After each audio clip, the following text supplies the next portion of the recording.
In this Stellaris build, we utilize the Ocean Paradise Origin and the Merchant Guild Civic to create a mega trade planet. And this is how the homeworld can look after approximately 150 years. We possess an astonishing trade value of an incredible 30,000, which surpasses the output of more than 7 Dyson spheres. Or, with the Trade League policy, an output of 15,000 energy credits, 6,000 consumer goods, and 6,000 Unity. And all of this is generated from a single planet. Why the Ocean Paradise?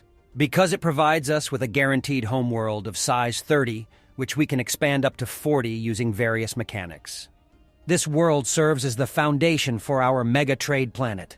We require the oligarchic authority in order to benefit from the +2 effective counselor skills. This boosts the skill of the Director of Trade, a council position made possible by the Merchant Guild Civic. The Director of Trade plays a crucial role in making this build powerful as they greatly enhance the production of trade value by clerks. The second Civic is not as crucial in this build. Heroic Past is a fitting choice as it emphasizes the significance of leaders, and importantly, it provides a governor-council slot. Egalitarian is essential in order to unlock the utopian abundance living standard, which significantly boosts the trade value of all pops. Fanatic Xenophile is a valuable choice as it provides a flat plus 20% trade value bonus, which is particularly beneficial in the early stages of the game. Additionally, it helps facilitate positive relations with neighboring empires, which can have significant diplomatic advantages in trade negotiations and cooperation. We must select the aquatic trait for our species, but we can also take advantage of the Ocean Paradise buff on our homeworld. The 10% population growth bonus provided by Ocean Paradise is especially valuable and will greatly contribute to the growth of our empire. Thrifty is indispensable as it increases trade value by 25%. Later in the game, we opt for the cybernetic path and additionally incorporate the trading algorithms, which brings an extra plus 25% trade value. It substantially increases the value generated by clerks and merchants, making them much more effective in generating trade value. We choose the unruly and repugnant traits to unlock rapid breeders because population growth is essential for filling our massive mega trade planet in the future. The repugnant trait isn't too much of a concern as our clerks produce sufficient amenities. Take a governor as your leader right from the start and choose the Eye for Talent trait to gain additional leader XP. This will help us level up our leaders as quickly as possible, aiming to reach level 10 and unlock their full potential. These are the technologies you need to focus on. Always prioritize researching them as soon as they appear. In order to unlock the flesh is weak, which leads to cybernetics, you need to research specific technologies. Powered exoskeletons, planetary unification, and colonial centralization. Only after researching these can you proceed to unlock integrated cybernetics. Research hydroponics farming and construct hydroponic bays on each starbase. This approach allows you to save on building agricultural districts for a significant period of time. To build an ecumenopolis early in the game, keep an eye out for the weather control system and anti-gravity engineering technologies. These will then unlock the Arcology project. Also crucial when playing as Ocean Paradise is terrestrial sculpting. We commence without guaranteed habitable planets and are left hoping to either stumble upon some by chance or make them habitable as soon as possible. But here's the good news. As an aquatic species, we already have an increased likelihood of the technology appearing, and we can further boost this chance by selecting the expansion tradition tree. Otherwise, always prioritize technologies that accelerate research. Right from the start, replace your head of research with the governor of your homeworld if he possesses the trader trait. This will allow him to gain experience more quickly. Refrain from recruiting a new one as it costs too much unity initially. The trader trait occurs relatively frequently, and it suffices if we manage to fill this position correctly within the first 10 years. Change the diplomatic stance to mercantile for an additional 10% trade value. Alter the economic policy to civilian economy in order to satisfy the initially high demand for consumer goods. This demand will see a significant increase due to the shift to the utopian living standard. Now change the living standard to utopian abundance. This significantly increases the trade value per pop across all population groups compared to decent conditions. You can wait for a few years initially, as the upkeep costs rise considerably. However, to fully witness the full extent of this build, it is advisable not to wait too long before implementing it. Next, change the specialization of your planet to trade capital. You should already notice a significant increase in the trade value of your homeworld. Now that you are becoming more prosperous, take advantage of it by adjusting your automatic trade settings. Purchase an ample supply of minerals and consumer goods while selling any excess food that you do not require. Build only one science ship until you have completed the mercantile tradition and the first point in the adaptive economic policies tradition. During this time, utilize your military fleet to explore potentially habitable planets. If your unity is still too low, construct an autochthon monument to boost unity generation. Otherwise, your first building should be either a commercial zone or a research lab. Research labs are essential until you discover a second habitable planet where you can transfer your research. Until then, strive to maintain a balanced ratio between these two building types to maximize both trade value and research output. When leveling up your leaders, prioritize selecting traits that either increase trade value or leader experience. After selecting the adaptive economic policies tradition, immediately choose the newly available trade policy marketplace of ideas. From this moment on, your unity production will skyrocket. Afterward, select trickle-up economics to gain an additional 1 trade value and commercial enterprise to unlock 1 extra merchant job. Prioritize the clerk job and watch as the trade value of your homeworld gains momentum. Select Transcendent Learning as your first ascension perk to gain a higher leader limit, a larger leader pool, and additional experience. This will make it easier for you to choose leaders with the right starting traits. In my last game, I was not fortunate enough to find many habitable planets in close proximity.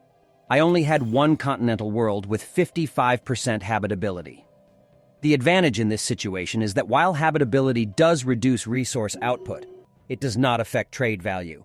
Therefore, it is recommended to focus on constructing commercial zones on planets with low habitability. In this scenario, a single pop on this planet produces 28 trade value, resulting in 14 credits and 7 unity. Select the Discovery Tradition as your second tradition, but initially focus on choosing Science Division for the additional research alternative. Then, for your third tradition, opt for Expansion to increase your chances of obtaining the terrestrial sculpting technology. Additionally, Expansion is essential for expanding your homeworld to a maximum of 40 districts. Prioritize these Ascension perks based on availability from top to bottom and from left to right. The Flesh is Weak unlocks Cybernetics, significantly boosting the trade value per population. Arcology Project unlocks the Ecumenopolis, massively increasing the number of jobs. Hydrocentric and Mastery of Nature increase the maximum number of districts, while Imperial Prerogative enhances the maximum leader count. Select Diplomacy as soon as the opportunity arises to form a federation. Initially, opt for only 1 point in this tradition, specifically the Federation. Disable worthless colonists on your new worlds once you have merchants available. If you can afford it, activate the education campaign to gain additional leader experience. Additionally, consider activating the recycling campaign, depending on the number of research labs you have. Select always the visionary trait as the veteran trait for your governors. Make it a priority to establish positive relationships with your neighbors as early as possible. Seek opportunities for diplomacy, trade agreements, and alliances to build trust and cooperation. If feasible, aim to form a trade federation with like-minded empires that share similar economic interests. Joining or creating a trade federation can provide significant benefits, including a secure supply of consumer goods.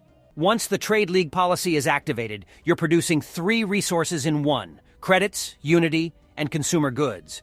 And you're generating them in such immense quantities that they practically take care of themselves. All you need to do is to create jobs for clerks and merchants. If you're unable to form a federation with a neighboring entity, release an unimportant fringe planet from your empire as a vassal, and then use it to help establish a federation. Choose Expand the council as your first agenda. Try to fill all selectable slots with governors. In doing so, you'll gradually elevate the trade value through increasingly potent traits. Choose the Director of Trade as your first council position. This increases the trade value by 0.4 per skill level. At maximum level 10 plus 2 through oligarchy, that's an astonishing additional 4.8 trade value per job. During the ruler election, make sure a governor is selected. Continue to strive to fill all possible council positions with governors. Choose Analyst as the veteran class for your scientists. This significantly increases assist research efficiency. Afterwards, assign them to your research planets. Keep an eye out for the Investor Veteran trait for your governors, especially those in council positions. This increases the trade value across the entire empire. Later on, each of your council governors should have this trait at its maximum level. Select Meritocracy as your third civic. This boosts the specialist resource output by 10%, increases the number of potential leader traits, and the possibility for additional leader XP. Moreover, it provides an extra governor slot. Utilize the Expand Planetary Sea function from the Hydrocentric perk 3 times before transforming the world into an ecumenopolis. As this function is only applicable to ocean worlds, it will not be possible after the transformation. Modify your species as soon as you have cybernetics. In particular, add the trading algorithms trait. Select Galvanizer as the destiny trait for the governor of your home world. This significantly increases the trade value per population once again. Construct an orbital ring and expand the districts with habitation modules for 4 additional slots. Build a gigamall and an orbital stock exchange for additional trade value. Use the Mastery of Nature to expand the districts by 2 additional slots. Ensure that all other pops in your empire possess the thrifty and trading algorithms traits. Advocate for the policies of galactic commerce and defense privatization within the galactic community to promote increased trade value. Additionally, support the Industrial Development Resolution to amplify your diplomatic weight derived from the economy. Given the strength of your empire's economic prowess, your diplomatic weight will be substantial. Increase your Ascension tier to strengthen the effect of planetary designations and further enhance your trade value.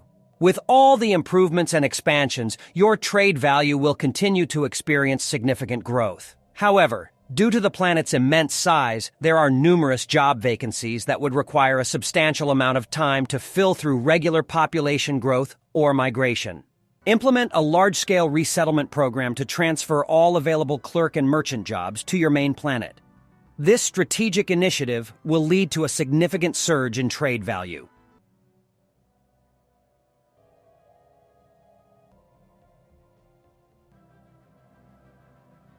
And thus, even before the onset of the mid-game crisis, achieving an incredible trade value of 30,000 is possible. To accomplish this, consider relocating your capital, as the Ecumenopolis designation offers a higher bonus compared to the Trade Capital designation. Overall, this results in a bonus of approximately plus 450%. Notably, 150% of this bonus is derived from the presence of 5 governors in your council. Each clerk produces an incredible 16.3 trade value, while each merchant generates 18 trade value. The planet is governed by a governor with the Galvanizer, Visionary, and Trader traits. All governors in the council are at level 10 and possess the Investor trait. Thank you for watching.